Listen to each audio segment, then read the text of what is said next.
오세훈 전 시장이 전당대회에 나간다고 하면 경쟁력이 얼마나 있을까요? 저는 없다고 보여집니다. 한마디로. 예, 전혀 없다고. 별 영향력이 없을 것이다. 그 이유는 뭐 차 교수님께서 워낙 잘 설명을 주셔가지고 제가 더 이상 뭐 추가로 중언부언하고 싶지 않은데 이런 겁니다. 예. 뭐 역사 따지는 사람 뭐 많지만 과연 언제부터 저기 정권이 흔들리기 시작했느냐? 예. 바로 5세부터 시작됐다. 무상급식 투표 때부터 그때 할 필요도 없는 걸 본인 스스로가 굳이? 해가지고 결국 서울시장이 이뤘고 그때부터 시작해서 이 기울어진 노동제도 넘어가는 단초를 제공했다라는 거하고 그다음 두 번째 그나마 저기 당시 새누리당이죠 자유한국당이 남아 있었으면은 그나마도 조금 뭐 본인이 소신이 있고 지켜봐야 했다는데 본인이 또 나갔어요 탈당했어요 이제 와가지고 아무런 반성 없이 들어온다 과연 얼마만큼 영향이 있을까 전 차 교수님 말씀에 전적으로 동의합니다. 처음 이 문제가 수면 위로 불거졌을 때만 해도 국회에서 아주 빠른 시일 안에 대책이 마련이 되겠다 싶었던 게 바로 유치원 3법이었습니다. 그런데 지금 보면 한국당이 오늘도 빈손으로 나왔어요. 일단 시간을 좀 달라고 했는데 오늘도 빈손으로 나오고 결국 논의도 못 해봤습니다. 유치원 3법 처리 어떻게 지금 보고 계십니까? 큰 틀에서 이제 그 국민들이 원하는 거는 빠른 시간에 유치원 3법을 통과하는 게 이제 맞다라고 하는 것들이 여론조사상으로도 나타나고 그게 맞다고 봅니다. 핵심이 뭐냐면은 유치원 3법 중에서 유치원도 교육기관이기 때문에 회계 투명성 가져가야 된다는 것은 그 대의명분을 무시하는 사람은 아무도 없거든요. 근데 이제 자유한국당에서 가만히 보니까 이런적인 문제가 발생하는 거예요. 과연 유치원이 일반 학교처럼 의무교육이냐 아니냐부터 시작해가지고 이것이 출발할 때 사유재산에서 출발했는지 안 했는지 다시 말해서 그래서 유치원 3법 중에서 사립학교법에 뭘 추가하자는 거냐면은 유치원 사립학교법에 넣어가지고 사립학교법에 적용을 받자는 그런 뜻이거든요. 근데 사립학교법에 적용을 받게 되면 만약에 유치원이 대학 같은 경우에 문제가 발생하면 관성인사를 파견하고 그래서 이제 그 소유권을 이제 어떻게 보면 뺏는 거죠. 근데 유치원 같은 경우는 굉장히 소규모인데다가 예를 들어가지고 몇 명 안 되는데 그리고 자기 건물에다가 지었건 세를 얻었건 자기 돈으로 한 건데 이거를 똑같이 관성인사를 일일이 파견할 수 있겠느냐. 이런 문제가 발생하는 거죠. 그렇기 때문에 자유한국당에서 입장은 뭐냐면은 3법 근본적인 정신에 대해서 찬성을 하지만 이 유치원 원장들이 갖고 있는 개인적으로 투자한 부분에 대해서는 어느 정도 보장을 해줘야 되는데 이 보장을 뭘로 해줄 거냐 하다 보니까 아이디어 차원에서 그러면 사용료를 국가가 좀 주자라고 하는 이제 이런 차원에서 나온 건데 확실하게 이것도 당론 결정된 건 아마 제가 알아보기에는 아직 없는 것 같습니다. 하나의 아이디어 차원에서 나온 거고 아마 한유총에서 이거라도 해달라 하니까 이제 그걸 갖다가 받으려는데 사실은 이것이 국민들 정서에 얼마만큼 부합할지 그건 좀 두고 봐야 될 것 같습니다. 그래서 아직까지 제출이 안 된 것 같습니다. 근데 박용진 의원 같은 경우에는 이 회계 투명성이나 공공성 강화랑 시설 사용료를 국가가 대신 내주는 것이랑 엿바꿔 먹는 건 안 된다라는 식으로 표현을 했거든요. 좀 교수님 의견은 어떠십니까? 사실 뭐 그렇죠. 지금 이제 사립 유치원을 하시는 분들이 그러니까 유치원을 설립할 때 그러니까 이 지금 그 나름대로 땅과 건물을 제공할 때는 상당히 공익적 목적으로 공공적인 그러니까 지금 보육 사업을 해보겠다는 차원에서 이야기를 했던 거 아닙니까? 그때만 하더라도 시설 사용료는 이야기를 전혀 하지 않았거든요. 그때는 왜 유치원비 가지고 나름대로 전용해도 상당히 문제가 없다고 생각했을지도 몰라요. 바로 그런 것들이 오랫동안 거의 몇십 년 동안 계속되어 왔던 것이고, 그러나 그 과정에서 상당히 이제 지금 국가 보조금이 투입되는 과정에서 상당히 그 유치원비가 다른 그 개인적인 여러 가지 나쁜 용도로도 전용되는 바람에 국민적 공분이 커진 거 아니겠습니까? 그렇기 때문에 지금 정부 여당의 입장에서는 상당히 그 원래 유치원이 갖고 있는 공공성을 더욱더 강화할 수밖에 없는 상황이고, 그런 상황에서 보니까 이제 그러면 이때까지 내가 내놓았던 땅과 건물 여기에 대한 가면 내 사유재산에 대한 침해 아니냐 그런 이야기를 들고 나오는 것이죠. 그렇기 때문에 사실 어떻게 보면 사유재산 이야기하는 것 자체가 지금은 상당히 조금 어떻게 보면 논리적으로 상당히 조금 박해요. 국민적 공감을 받기가 힘들다는 것이죠. 그렇기 때문에 아마 자유한국당 입장에서도 지금 그 사립 유치원이 이야기하는 사유재산권 보호라는 측면을 드러내놓고 지금 이야기하기가 조금 쉽지 않아 보입니다. 그러다 보니까 지금 아마 이 관련된 법을 만들면서 이 부분을 어떻게 반영할까 상당히 고심하는 흔적이 역력해 보입니다. 보이는데 저는 사실 그런 생각을 해봅니다. 물론 지금 현재 현행 헌법에 따르면 우리나라 헌법에 따르면 지금 그러니까 사유재산에 대해서 보상을 할 경우에는 그러니까 이 지금 이 유치원 설립자들은 사실 이것은 공공적인 목적으로 사실상 내놓은 거나 마찬가지잖아요. 그러니까 강제를 하지 않았기 때문에 예를 들면 사유재산을 강제적으로 수용할 경우는 보상을 주지만 이 지금 유치원 설립자들이 자기 재산을 스스로 지금 공공교육을 위해서 내놓은 상황이기 때문에 지금 보상을 해줄 수 없다는 것이 여당의 연 논리긴 합니다만은 그러나 이와 관련해서 최근에 국회 예결위원회에서 이낙연 총리가 한 이야기가 있어요. 예. 뭐라고 이야기했냐면 민간보육 사업은 공공성과 사유재산의 양면성이 존재하고 있다. 네. 사유재산 보호를 무시할 수는 없다. 양쪽을 다 살릴 지혜가 필요하다고 이야기를 했는데 아마 그래서 어느 한쪽이 일방적으로 공공성, 어느 한쪽이 또 사유재산권 이 두 개를 고집해서는 문제는 해결되지 않으리라고 봅니다. 그래서 저는 이 한국당이 만약에 사유재산권 보호를 위한 생각이 있다고 한다면 그 법을 당당히 드러내놓고 국회 심사 과정에서 서로 여야가 치열한 논의를 하고 이 과정에서 국민 여론을 수렴해서 적절한 타협점을 찾는 것이 바람직한 방향이 아닐까 생각이 듭니다. 알겠습니다. 자유한국당 내부 상황이 요즘 정말 흥미롭습니다. 오늘 또 비대위와 중진 의원들 연석회의했는데 거기서 개파 갈등이 분명히 수면 위로 드러났는데요.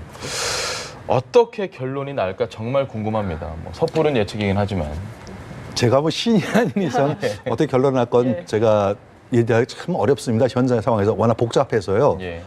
근데 일단 저는 이제 근본적으로 김병준 비대위의 한계가 확실히 나타났다고 이제 보여지는 거죠. 예를 들어가지고 비대위라는 것이 공천권이 쥐었을 때 성공할 수 있는데 예. 공천권 없는 비대위는 거의 다 실패했거든요. 역사적으로.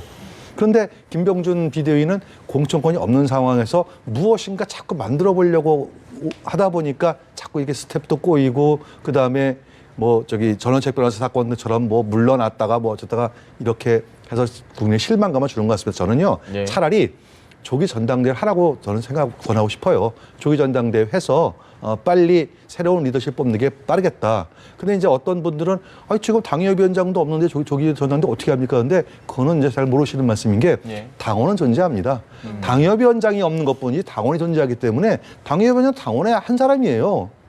그렇기 때문에 제가 볼 때는 전당대회인데 아무런 법적인 문제가 없다. 빨리 전당대회를 해서 새로운 리더십을 뽑아서 그 사람에 의해 가지고 자유한국당을 이끌고 가는 게 그게 빠르지 지금처럼 자꾸 논의만 하고 나만 믿어달라 그러면서 본인이 어떤 계획도 없이 그러니까 프로그램도 없이 제시하는 것도 없이 뭘 하겠다는 것도 없이 그냥 정책만 한두 개 이게 보수 정책입니다 하고 내놓는 그거는 제가 볼 때는 지금은 안 맞다. 비대위는 동력을 잃었다라고 생각합니다. 네, 저는 그렇게 보여집니다. 알겠습니다. 네, 어쨌든 비대위 동력 잃고 그리고 개파 갈등은 수면 위로 올라오고 있는데 이런 가운데 오세훈 전 서울시장이 내일 한국당에 입당을 한다고 합니다. 뭔가 한국당에 좀 분위기를 바꿀 수 있을 거라고 보십니까? 저는 뭐 오세훈 시장이 상당히 뭐 정치적인 영향력을 갖고 있다고는 좀 보기 좀 힘들지 않을까 생각을 해봅니다. 왜냐하면 오세훈 시장은 사실 어떻게 보면 2011년 그때 당시 무상급식 문제로 인해서 서울시장을 중도 사퇴하는 바람에 상당히 어떻게 보면 그때부터 일찍 정권 교체의 시발이 시작된 단초를 제공한 측면이 분명히 있잖아요. 네. 그런 측면도 있고 또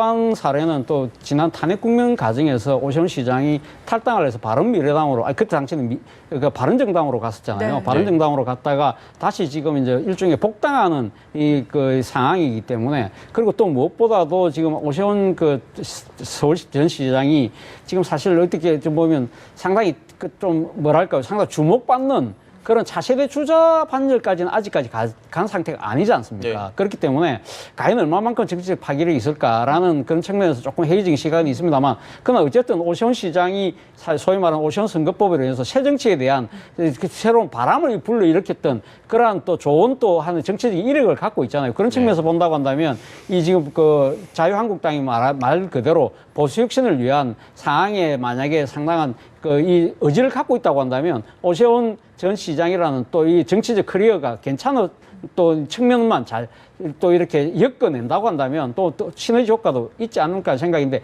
지금 당장은 오세훈 전 시장이 입당을 한다고 해서 자유한국당이 뭐 판도가 바뀐다거나 뭔가 큰 변화가 일어날 것 같아 보이지는 않습니다. 오세훈 전 시장이 전당대회에 나간다고 하면 경쟁력이 얼마나 있을까요? 저는 없다고 보여집니다. 한마디로. 예. 전혀 없다고. 별 영향력이 없을 것이다. 그 이유는 뭐 차 교수님께서 워낙 잘 설명을 주셔가지고 제가 더 이상 뭐 추가로 중언부언하고 싶지 않은데 이런 겁니다. 예. 뭐 역사 따지는 사람 뭐 많지만 과연 언제부터 저기 정권이 흔들리기 시작했느냐? 예. 바로 오세훈부터 시작됐다. 무상급식 투표 때부터 그때 할 필요도 없는 걸 본인 스스로가 굳이? 해가지고 결국 서울시장이 이뤘고 그때부터 시작해서 이 기울어진 노동제도 넘어가는 단초를 제공했다라는 거하고 그다음 두 번째 그나마 저기 당시 새누리당이죠. 자유한국당이 남아 있었으면은 그나마도 조금 뭐 본인이 소신이 있고 지켜봐야겠다 그러는데 본인이 또 나갔어요. 탈당했어요. 이제 와가지고 아무런 반성 없이 들어온다? 과연 얼마만큼 영향이 있을까? 전 차 교수님 말씀에 전적으로 동의합니다. 김성태 원내대표가요. 오늘 그 다른 방송사에서 이런 얘기를 했습니다.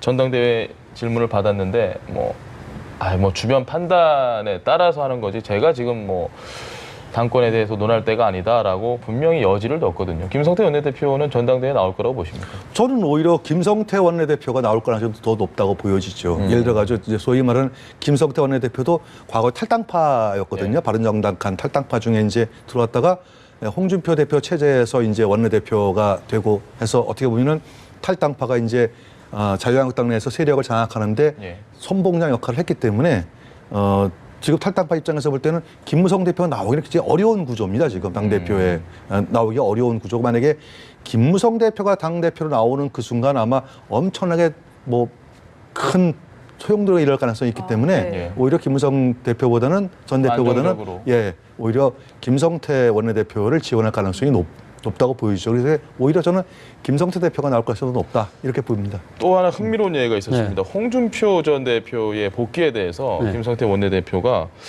분명히 홍준표 전 대표는 새로운 정치의 각오를 다졌을 테니 그런 자원도 좋은 자원 가운데 하나다라고 긍정적인 평가를 했습니다.